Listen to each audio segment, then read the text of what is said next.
Hello student, welcome to education the only weapon. तो आज की वीडियो में जो हमने सीरीज स्टार्ट किया था BPSC previous year question solve करने की सीरीज, उसमें हम आज बीपीएससी 2023 की जियोग्राफी वाले सेक्शन को कंप्लीट करेंगे। और one more thing, really very sorry कि इतना लंबा गैप हो गया। ऐसा इस वजह से हुआ क्योंकि मेरा सारा जो ये सेटअप वगैरह था ये यहीं पे रह गया था, माइक वगैरह, और इस वजह से गैप हो गया। चलिए स्टार्ट करते हैं। आगे से चीज़ें ऐसी नहीं होगी, देर आए दुरुस्त है। स्टार्ट करते हैं। तो ज्योग्राफी का हम सेक्शन इसमें कंप्लीट करेंगे इस वीडियो में। क्वेश्चन है, निम्नलिखित में से कौन सा विश्व में सुप्रचारित वन्य जीव अभियान है जो कि 1973 में स्टार्ट किया गया था। तो 1973 में कौन सा स्टार्ट किया गया था? सुंदरबन परियोजना, प्रोजेक्ट टाइगर, लायन प्रोजेक्ट, या फिर कौन सा? तो प्रोजेक्ट टाइगर जो है ये 1973 में स्टार्ट किया गया था। एक छोटा सा ट्रिक इसके साथ में बताना चाहूँगी। 73 और टाइगर, मतलब 73 अगर आप बोलेंगे तो ये त से स्टार्ट हो रहा है, और टाइगर भी ट से, मतलब इस तरह से मैंने याद रखा है। तो ये आप ट्रिक यूज कर सकते हैं। तो 1973 में कौन सा प्रोजेक्ट स्टार्ट हुआ है? प्रोजेक्ट टाइगर, जो कि बहुत ही ज़्यादा इंपॉर्टेंट है। प्रोजेक्ट टाइगर विश्व में सुप्रचारित वन्यजीव अभियान है जिसे 1973 में बाघ संरक्षण के केवल एक लुप्त प्राय प्रजातियों को बचाने के रूप में ही नहीं, बल्कि बड़े पैमाने पर जैव प्रजातियों को संरक्षित करने के साधन के रूप में स्टार्ट किया गया था। और इस महत्व से इसको देखा जाता है। सबसे पहले उत्तराखंड में जिम कार्बेट राष्ट्रीय उद्यान, पश्चिम बंगाल में सुंदरबन राष्ट्रीय उद्यान, और मध्य प्रदेश में बांधवगढ़, राजस्थान में सरिस्का, असम में मानस, और केरल में पेरियार राष्ट्रीय उद्यान भारत के कुछ प्रमुख बाघ अभ्यारण्य हैं। अगला क्वेश्चन है, क्षोभ मंडल यानी कि ट्रोपोस्फियर के बारे में निम्नलिखित में से कौन सा कथन जो है सत्य है? इसकी ऊंचाई 13 किलोमीटर है, या वायुमंडल की सबसे ऊपरी परत है,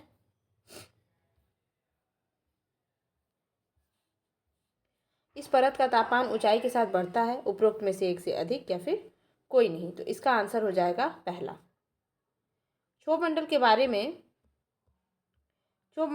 में ये सत्य है। क्षोभ मंडल की ऊंचाई जो है लगभग 13 किलोमीटर होती है। और क्षोभ मंडल सबसे ऊपरी परत नहीं है, सबसे निचला परत है। सबसे ऊपरी परत तो बहिर्मंडल होता है। क्षोभ मंडल पृथ्वी के वायुमंडल का सबसे निचला भाग होता है। क्षोभ मंडल में जलवाष्प और धूल कण इनकी मात्रा अधिक होती है। और वायुमंडल के गर्म और शीतल होने की विकिरण संचालन और संवहन की क्रिया जो है इसके द्वारा ही संपन्न होती है। प्रति 165 मीटर, मतलब जैसे हम 165 मीटर बढ़ेंगे तो 1 डिग्री टेम्परेचर क्या हो जाता है? घट जाता है। इसे सामान्य ताप पतन दर भी कहते हैं। पेंजिया से टूटे हुए दक्षिण महाद्वीप को हम क्या कहते हैं? पेंजिया और पैंथालसा का कॉन्सेप्ट आपको पता होगा कि सबसे पहले पूरा जो हमारा महाद्वीप दिख रहा है आज बिखरा हुआ है, 7 महाद्वीप, ये पहले क्या होता था? पहले बहुत साल पहले जो है, लाखों साल पहले, ये एक पूरा एक बड़ा जो है महाद्वीप का वो था। उसको हम पेंजिया बोलते थे। ठीक है, तो पेंजिया से टूटा हुआ जो दक्षिण महाद्वीप है उसको हम क्या बोलते हैं? प्रशांत महासागर, लॉरेंसिया, या फिर गोंडवाना लैंड, या डी और ई। तो इसमें से सही हो जाएगा पेंजिया से टूटे हुए दक्षिणी महाद्वीप को, जैसे इस तरह से पेंजिया है तो ये जब ब्रेक हुआ था तो इस वाले पोर्शन को हम बोलते हैं गोंडवाना लैंड। ठीक है, और इसके उत्तरी भाग को हम बोलते हैं लॉरेसिया। अगर इस तरह से ये पेंजिया है तो ऐसे ब्रेक हुआ, इस पोर्शन को हमने लॉरेसिया बोला और इस पोर्शन को हमने बोला गोंडवाना लैंड। हमारा इंडिया भी गोंडवाना लैंड का ही भाग है। एडवर्ड ने गोंडवाना महाद्वीप का नाम भारत के गोंडवाना क्षेत्र के नाम पर रखा था। गोंडवाना भूभाग जो है दक्षिणी गोलार्ध के अतिरिक्त भारतीय उपमहाद्वीप, अरब प्रायद्वीप में अरब प्रायद्वीप जो कि वर्तमान में उत्तरी गोलार्ध में है, उसका उद्गम स्थल है। अरब प्रायद्वीप का मतलब है हमारा जो पेनिनसुला वाला रीजन है, ये इसकी बात हो रही है। ठीक है, तो हमारा इंडिया भी किसका पार्ट है? पेंजिया के दक्षिण का पार्ट है, और वो दक्षिण क्या था? गोंडवाना लैंड था। आर्कटिक क्षेत्र और अंटार्कटिका महाद्वीप किसके निकट है? अमेजन बेसिन के, सहारा रेगिस्तान के उत्तरी और दक्षिणी। एक बार थोड़ा सा मैप टाइप का देखते हैं हम। देखिए, इसका पहले तो हो जाएगा उत्तरी और दक्षिणी ध्रुव, इसका जो है आंसर हो जाएगा। आर्कटिक क्षेत्र जो होता है ऊपर को होता है, मतलब अगर हम ग्लोब में इस तरह से देखेंगे तो आर्कटिक वाला रीजन ऊपर है, अंटार्कटिक वाला यहाँ पर है। तो उत्तरी ध्रुव अगर हम देखेंगे क्या होता है, ये चीज़ है हमारा भूमध्य रेखा, फिर कर्क, फिर उसके ऊपर ये, तो नॉर्थ पोल यहाँ पर होता है और साउथ पोल यहाँ पे होता है। तो उत्तरी ध्रुव के पास कौन सा पड़ेगा? आर्कटिक क्षेत्र पड़ेगा, और दक्षिणी ध्रुव के पास कौन सा पड़ेगा? अंटार्कटिक महाद्वीप पड़ेगा। ठीक है। आर्कटिक क्षेत्र और अंटार्कटिक महाद्वीप उत्तरी और दक्षिणी ध्रुव के निकट है, पास में है। आर्कटिक क्षेत्र पृथ्वी के कुल भूभाग का लगभग छठा भाग में पूरा विस्तृत है और पर्यावरणीय, वाणिज्यिक, राजनीतिक ये सारी बाह्य वैश्विक शक्तियों से लगातार ये प्रभावित हो रहा है और बदले में वैश्विक मामलों की दशा दिशा को आकार देने में अधिकाधिक बृहद भूमिका निभाने के लिए ये तत्पर है। अंटार्कटिक दक्षिण गोलार्ध के अंटार्कटिक क्षेत्र और लगभग पूर्ण रूप से अंटार्कटिक वृत्त ही जो ये मतलब पूरा ये साउथ में स्थित है और चारों ओर से ये दक्षिणी महासागर से क्या है, घिरा हुआ है और 140 लाख वर्ग किलोमीटर क्षेत्रफल के साथ यह एशिया, अफ्रीका, उत्तरी अमेरिका, दक्षिणी अमेरिका के बाद पृथ्वी का 5वां सबसे बड़ा महाद्वीप है। सबसे बड़ा तो आपको पता है एशिया है, उसके बाद से हमारा नॉर्थ अमेरिका आता है, फिर साउथ अमेरिका, फिर उसके बाद से हमारा आता है 5वें नंबर पे कौन सा आता है, ये अंटार्कटिका आता है। अंटार्कटिका का लगभग 98% भाग जो है और औसत 1.6 किलोमीटर मोटी बर्फ से आच्छादित है। मतलब ये जो अंटार्कटिका है ना, पूरा बर्फीला रीजन है। ध्रुव पे है तो ऑलरेडी ऑब्वियस सी बात है कि ये पूरा बर्फ से ढका होगा, मतलब ये ह्यूमन बीइंग के लिए रहने लायक नहीं है। ठीक है, अगला क्वेश्चन देखते हैं। म्यांमार के साथ भारत के किन राज्यों को, ये तो आप बिल्कुल अच्छे से पढ़ लीजिएगा, कौन सा राज्य किससे बाउंड्री शेयर करता है। तो म्यांमार के साथ भारत के किन राज्यों की सीमाएं मिलती हैं। तो अगर हम बात करें, एक ट्रिक मैं आपको बताती हूँ, अरुणा मामी,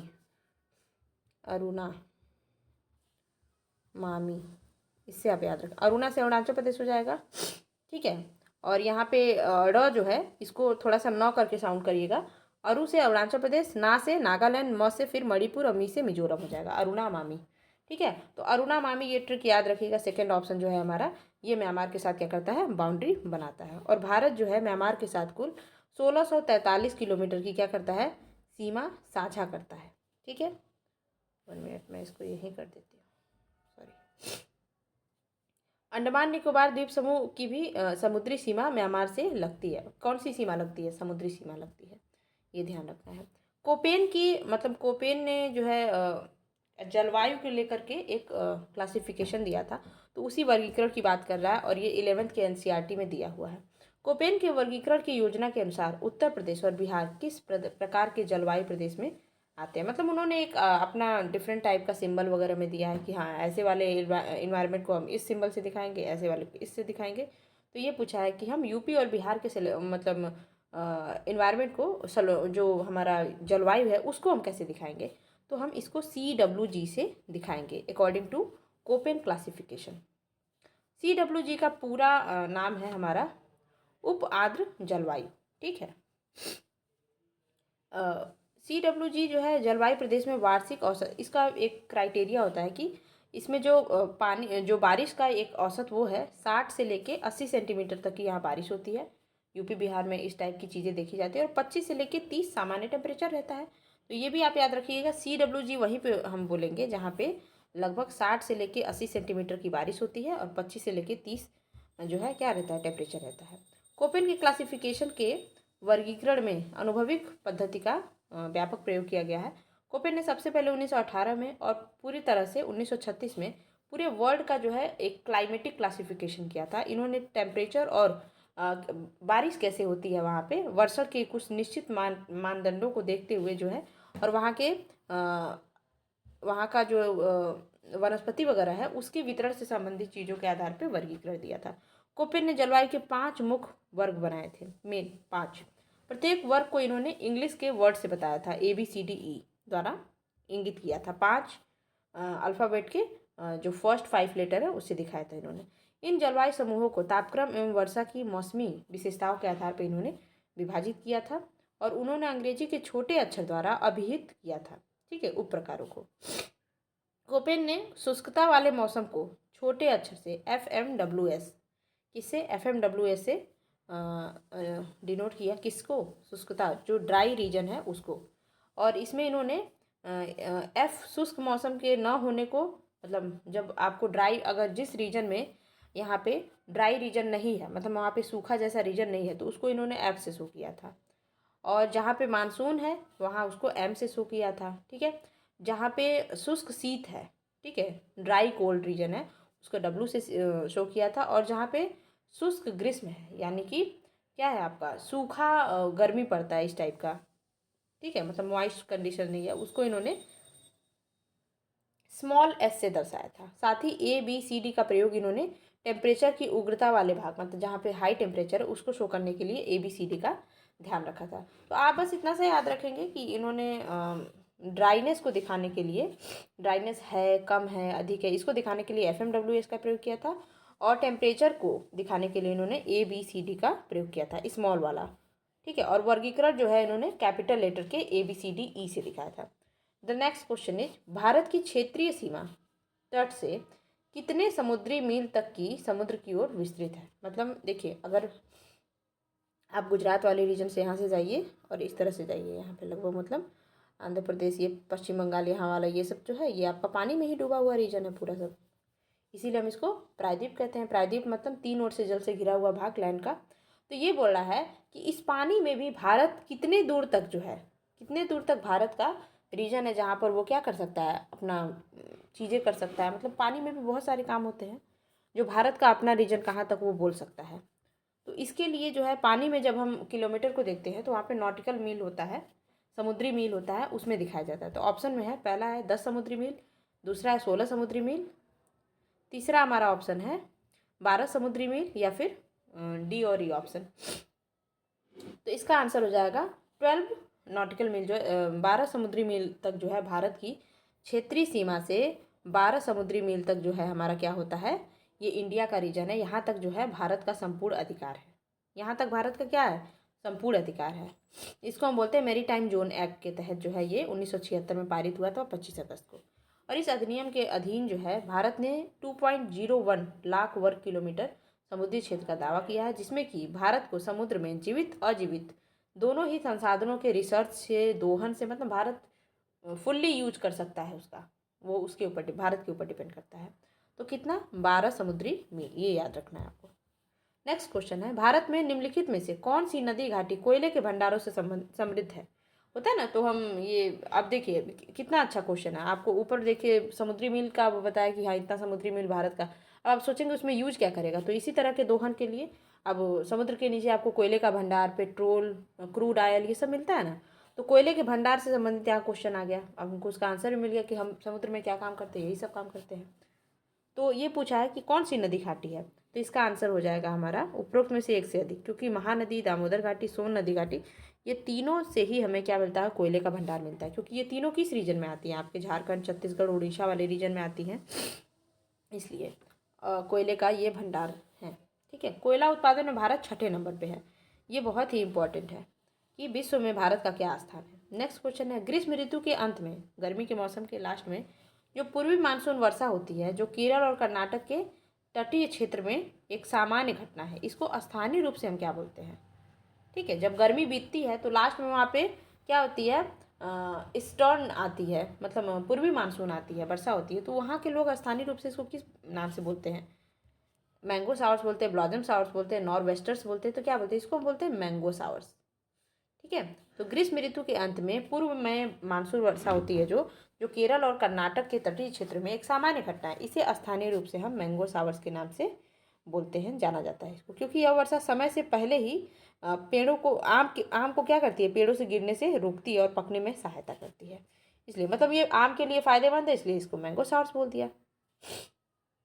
इस वर्षा को केरल और कर्नाटक के कुछ क्षेत्रों में जहाँ कॉफ़ी की बहुत खेती होती है और चेरी फूल कॉफ़ी शॉवर भी कहते हैं। मतलब देखिए ये कितना अगर इसको जब इसको पूछना होगा कॉफ़ी शॉवर के टर्म में, तो ये पूछेगा कि जहाँ पे कॉफ़ी की खेती होती है केरल में, वहाँ पे पूर्वी मानसून को किस नाम से जाना जाता है, देन यू से कि कॉफ़ी शॉवर्स बोलते हैं। ऐसे ऑल ओवर पूछेगा तो मैंगो शॉवर्स बोलते हैं। यह वर्षा जो है कॉफ़ी के लिए भी बहुत अच्छी होती है, क्योंकि इसके आने से कॉफ़ी की वास्तविक जो क्वालिटी होती है वो बहुत सुधर जाती है।